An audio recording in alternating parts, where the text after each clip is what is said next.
नमस्कार मित्रों, भगवत चर्चा में एक बार फिर आप सबका स्वागत है। आज हम लोग अध्याय 7 यानी ज्ञान विज्ञान योग नामक अध्याय के 26वें श्लोक पर चर्चा करेंगे। 25 श्लोकों तक हम लोगों ने चर्चा किया है। अभी तक जो प्रकरण चल रहा था उसमें भगवान श्री कृष्ण ने यह बताया कि 4 प्रकार के भक्त होते हैं और हमारी शक्तियां 2 प्रकार की हैं, पराप्रकृति और अपराप्रकृति। जिनको मानने वाले 4 ही प्रकार के भक्त हैं, जो है वे आपके हैं अर्थार्थी, आर्त, जिज्ञासु और भक्त। भक्त उनको सबसे ज़्यादा प्रिय है, उन्हीं का स्वरूप है। इसके अलावा उन्होंने ये बताया कि जो भक्त होते हैं हमको पूजते हैं कुछ साकार रूप में, कुछ निराकार रूप में, लेकिन बहुत सारे भक्त न मेरे साकार रूप को समझ पाते हैं और न निराकार रूप को पा पाते हैं, इसलिए वो मूर्तावश जन्म मरण के चक्कर में पड़े रहते हैं। इसी विषय को आगे बढ़ाते हुए कुछ अलग बात को बताते हैं 26वें श्लोक में। उस 26वें श्लोक में क्या कहते हैं भगवान श्री कृष्ण, आइए पहले श्लोक को देखें, फिर उस पर चर्चा करेंगे, जैसा कि हम लोगों के पद्धति रही है, तरीका रहा है अभी तक का। तो 26वां श्लोक कहता है, वेदाहम समतीतानि वर्तमानानि च अर्जुन भविष्याणि च भूतानि माम तु वेद न कश्चन। वेदाहम, वेद न मतलब जानना, वेद माने जानना, ज्ञान। वेदा अहम, मैं जानता हूँ, समतीतानि वर्तमानानि च अर्जुन, कि समतीतानि जो बीत गया है, जो वर्तमान में है और जो आएगा, जो भविष्य में आएगा, जो वर्तमान में है और जो बीत चुका है भूतकाल में, उन सब घटनाओं को, व्यक्तियों को, बातों को मैं जानता हूँ। मैं सब कुछ जानता हूँ क्योंकि मैं सर्वज्ञ हूँ। लेकिन क्या भूतानि माम तू वेद ना कश्चन, लेकिन तू या तेरे जैसे भक्त लोग मुझको नहीं जानते और ना ये सब बातें जानते हैं। अर्जुन, तू भूत को तो जानता है क्योंकि तुमने अनुभव किया है, लेकिन फिर भी सब बातों को नहीं जानता है। वर्तमान के भी कुछ हिस्से को जानता है और भविष्य में क्या होगा इसको तुझे पता ही नहीं होगा। और यही दशा सब मनुष्यों की है, सब नरों की है, सब व्यक्तियों की है, जो भविष्य के बारे में बिल्कुल नहीं जानते, वर्तमान के बारे में बहुत थोड़ा जानते हैं और भूत के बारे में जिसे समझते हैं कि मैंने बहुत कुछ जाना, वो भी सब कुछ नहीं जानते हैं। हो सकता है भूतकाल के बारे में आप अपने बारे में थोड़ा बहुत जानते होंगे, सबके बारे में थोड़ी जानते होंगे, पूरे संसार के बारे में थोड़ी जानते होंगे, लेकिन कृष्ण कहते हैं मैं सब कुछ जानता हूँ, भूत भविष्य वर्तमान सब कुछ, और सभी लोगों का मैं सर्वज्ञ हूँ। इस श्लोक को थोड़ा और समझें। एक्चुअली यहाँ पे जो जानने की बात कर रहे हैं भगवान श्री कृष्ण, वो काल के हिसाब से, समय के हिसाब से, क्योंकि जो कुछ भी हमारे अनुभव में है, आता है, वह काल के 3 खंडों में बटा हुआ है। एक्चुअली बटा नहीं है, हमने अपनी सुविधा में बांट रखा है अपने आप को समझने के लिए। एक वो वक्त जो बीत गया, एक जो चल रहा है और एक जो आएगा। अगर सूक्ष्म रूप से भी देखें तो भूतकाल आप किसको मानोगे? अभी अभी आपने जो बोला वो भी भूतकाल है। 25 साल पहले, 20 साल पहले कुछ बोला था, वो भी भूतकाल है। तो जो आप बोल रहे हैं, कृत्य कर रहे हैं, वो एक क्षण बाद भूतकाल हो जाएगा। हो सकता है सामने वाले के लिए वर्तमान हो, क्योंकि विज्ञान कहता है कि हमने बोला और आपने सुना, इसके बीच में बहुत छोटा सा फासला है, समय का बहुत छोटा सा मामला है, नैनो सेकेंडों का होगा। लेकिन उतनी दूरी तो है ना, मेरी वाणी आप तक पहुंची, इसमें जरा सी तो दूरी है ना। तो जो मैंने बोला था वो आपके लिए तो वर्तमान होगा, लेकिन मेरे लिए भूतकाल होगा। अब एक नदी बह रही है, वो जो नदी हिमालय के पास है वही नदी कलकत्ता में हुगली के पास नहीं है, लेकिन जो नदी हिमालय के पास, उत्तराखंड के पास, गोमुख के पास या गंगा जी की नदी को अनुभव करेगा एक व्यक्ति, वो हुगली में नहीं करेगा, क्योंकि हुगली का पानी दूसरा है, वो जल ही दूसरा है, वो बहुत पहले यहाँ से निकल चुका है। तो हुगली के पास जो जल है वो उत्तराखंड के पास, गोमुख के पास जो गंगा जल है उसके लिए वो भूतकाल है। लेकिन अगर बड़े परिदृश्य में देखें, पूरी नदी के, गंगा नदी के रूप में देखें तो सब कुछ वर्तमान है, जब तक वो समुद्र में नहीं मिलती। तो ऐसे ही वक्त है, हमने सुविधा के अनुसार बांट रखा है कि ये भविष्यकाल है, ये भूतकाल है, ये वर्तमान काल है। तो वर्तमान अलग अलग परिप्रेक्ष्यों में बढ़ता और घटता रहता है। अगर सदी की बात करें तो 100 साल वर्तमान हो जाएगा, साल भर की बात करें तो 12 महीने और 365 दिन वर्तमान हो जाएंगे। लेकिन और सूक्ष्म में जाएंगे तो एक पल पहले जो घटा है वो भूतकाल हो जाए और जो अभी घट रहा है वो वर्तमान हो जाएगा। वैसे बोलते बोलते वो भूतकाल हो गया और आते आते कोई चीज भविष्यकाल में जो था वो वर्तमान हो गया। तो ये सुविधा की बात है, लेकिन हम उस भूतकाल में भी सब कुछ सबके बारे में नहीं जान सकते। वर्तमान की अगर बात लें तो हम अपने बारे में जान सकते हैं कि हम क्या देख रहे हैं। जितना हमारी आंखों की रेंज में आ रहा है वही वर्तमान है, जितना कानों को सुन पा रहे हैं वही वर्तमान है, जितना हम समझ पा रहे हैं उतना ही वर्तमान है। जो नहीं समझ पा रहे हैं या तो वो भूतकाल है या वर्तमान। इसको एक और उदाहरण से समझिए। कृष्ण जैसी चेतना क्या कहते हैं कि मैं भूत भविष्य वर्तमान सबके बारे में जानता हूँ। कैसे कह पाते हैं? क्योंकि वो चेतना के सबसे ऊंची पायदान पे खड़े हैं। उदाहरण को अगर लें तो आप ये कल्पना करिए कि आप एक इमारत की ऊंचाई पे बैठे हुए हैं, एक काफ़ी ऊंची इमारत पे आप छत पे खड़े हुए हैं और एक व्यक्ति जमीन पे सड़क पे खड़ा हुआ है।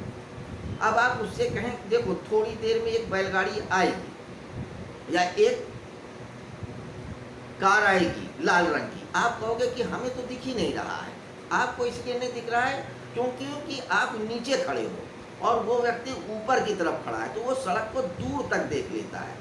तो जो कार 10-15 मिनट आधे घंटे बाद आपके सामने आएगी वो उसके लिए वर्तमान में है, क्योंकि वो सड़क को दूर की लंबाई तक देख पा रहा है। अब वो कार 10 मिनट बाद आती है, आधा घंटा बाद आती है, आप कहते हो अरे वो तो बहुत बड़ा भविष्य वक्ता है। वक्ता नहीं है, वो थोड़ी और ऊंचाई पे खड़ा हुआ है तो वो दूर तक देख पा रहा है। फिर वो कहेगा कि देखो ये गाड़ी यहाँ से जाएगी वहाँ पे जाएगी, बाएं तरफ मुड़ जाएगी या मुड़ी है, आप नहीं देख पाओगे, लेकिन वो देख पा रहा है। तो कृष्ण जो है चेतना के उस स्तर पे है जहाँ पे सब कुछ वर्तमान है। जो बीत गया वो भी उनकी नज़र में अभी भी वर्तमान है, जो आएगा वो भी उनकी नज़र में वर्तमान है और जो चल रहा है वो भी वर्तमान है। तो ये सिर्फ चेतना के ऊंचाई की बात होती कि आप चेतना के किस स्तर पे बैठे हो। तो कहते हैं कि अर्जुन मैं सब कुछ जानता हूं, तू ये मत समझ कि तू इन सैनिकों को मारेगा। मार ही नहीं सकता क्योंकि ऑलरेडी मरे हुए हैं, वक्त ने इनको मार डाला है, इनकी मौत आ चुकी है, ये खत्म हो चुके हैं। सिर्फ तुमको दिखना बाकी है कि ये मर चुके हैं या मरेंगे, मर ही चुके हैं। तो सिर्फ समय की बात है। तो तू ये मत अभिमान कर कि मैं इनको मारूंगा, वक्त ने इनको पहले ही खत्म कर दिया है। तो यहाँ पे जो उनका कहना है वेदाहम संतीतान वर्तमानानि चार्जुन भविष्याणि च भूतानि माम तू वेद न कच्चम, कि तू किसी तरह से भी नहीं जानता, ना कोई भी जानता, कोई भी नहीं जानता, योगी भी नहीं जानते, जब तक सिद्ध ना हो जाए, कृष्ण स्वरूप ही ना हो जाए, तब तक वो नहीं जान पाएगा भूत क्या भविष्य क्या वर्तमान का है। क्योंकि मैं कालों का काल हूँ, मैं महाकाल हूँ, काल भी मेरे से ही निकला हुआ है, इसलिए मेरे लिए न कुछ भूत है, न भविष्य, न वर्तमान है। व्यक्ति जब समाधि में जाता है तो भी काल का अनुभव नहीं होता है। एक व्यक्ति को आप देखिए कोमा में चला जाता है, 4 दिन बाद अगर उठे, 6 महीना बाद उठे, अगर उसको होश आए तो उसको लगेगा ही नहीं कि 6 महीना दुनिया आगे सरक गई है। उसे तो लगेगा कैलेंडर में वही तारीख है।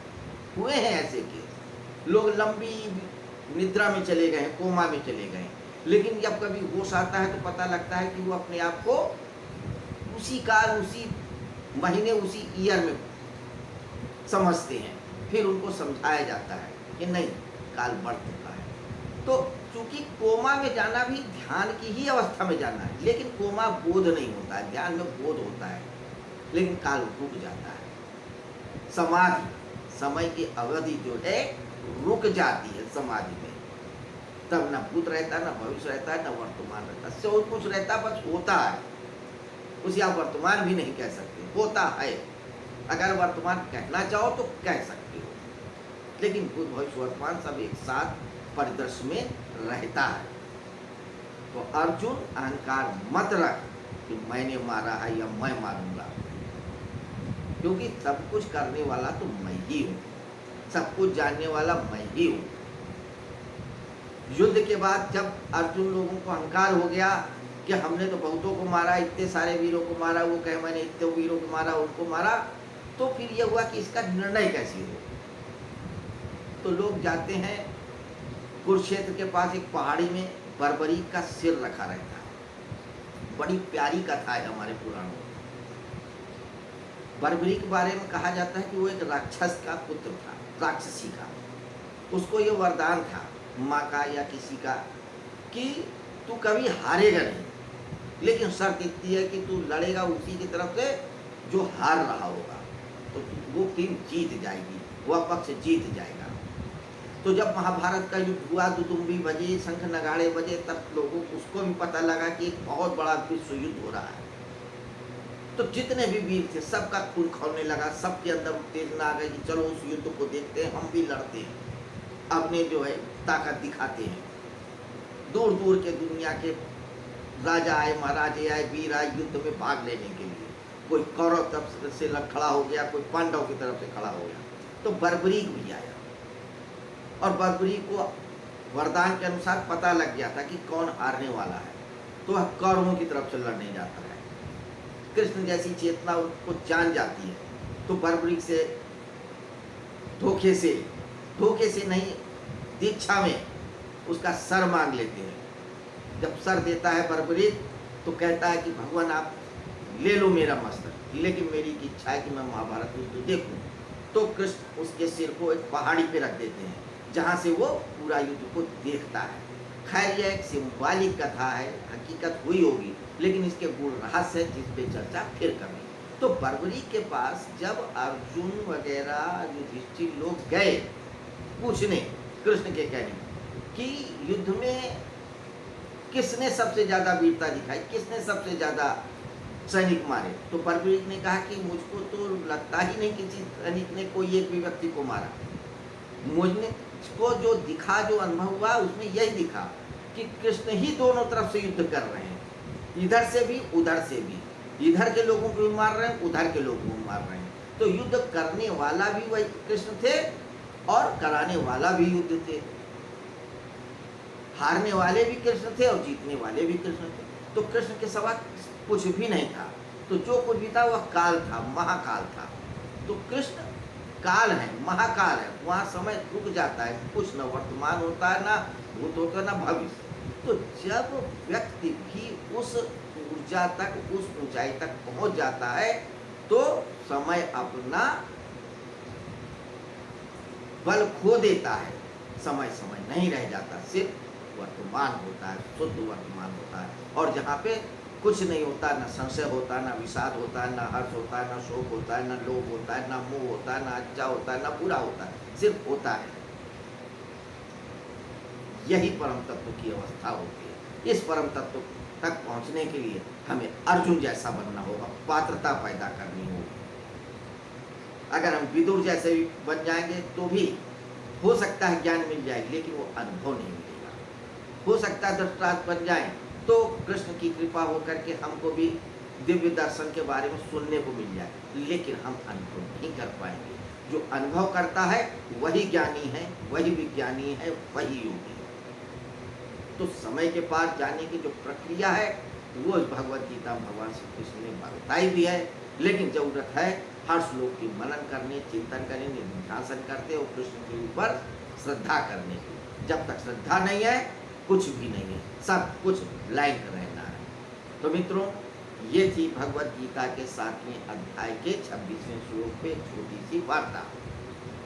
कल हम फिर मिलेंगे एक नए श्लोक के साथ, नए विषय के साथ, नए तरीके से चर्चा करेंगे। तब तक के लिए आप लोगों से आज्ञा चाहूँगा। नमस्कार, विश्राम, शुभ रात्रि।